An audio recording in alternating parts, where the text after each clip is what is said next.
Hello，大家好啊！歡迎嚟到01設計。今次要同大家分享嘅係一個柴灣樂趣台3房單位嘅設計。首先，我哋嚟睇平面圖啦。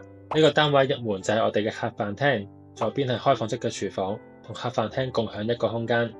喺單位左手邊就係我哋工人房、客浴室同埋仔房，而右手邊就係主人房、主浴室同埋女房啦。跟住我哋嚟睇下效果圖啦。呢個單位主要以英倫風嚟做設計，設計上運用咗花線，比較注重細節。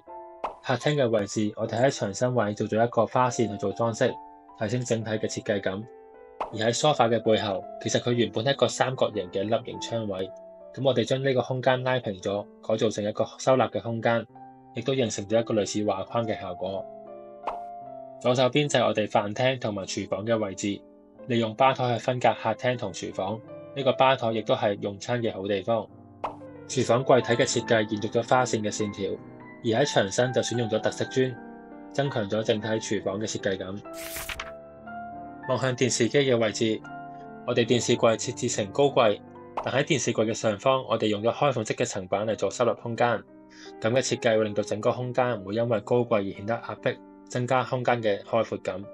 而喺右手邊，我哋加入咗一個全高櫃，增強返客飯廳整體嘅收納性。喺旁邊仲有一個半腰櫃，可以用嚟擺放返咖啡機或者熱水壺等嘅小型電器。而喺上邊都有一個層板位，可以放置返日常用品。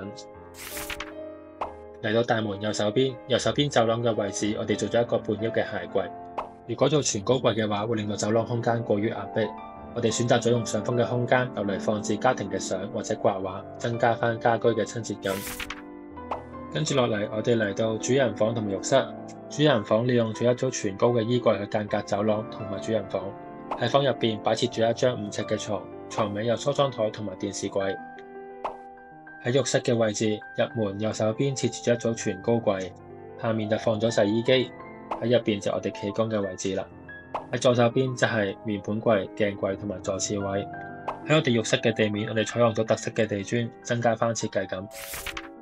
最後就係右邊女房嘅位置。喺呢間房，我哋採用咗奶茶嘅色調，搭配木色同埋米色，令到成個空間更加溫馨。喺線條嘅設計上邊，我哋都加入咗弧線嘅設計，令到成個空間更加柔和嘅。咁今次嘅分享就到呢度啦。鍾意嘅朋友可以俾個 like、share 同 subscribe。另外都可以 follow 我哋嘅 IG 啊，我哋更多嘅圖片都會更新喺 IG 上面嘅。多謝大家。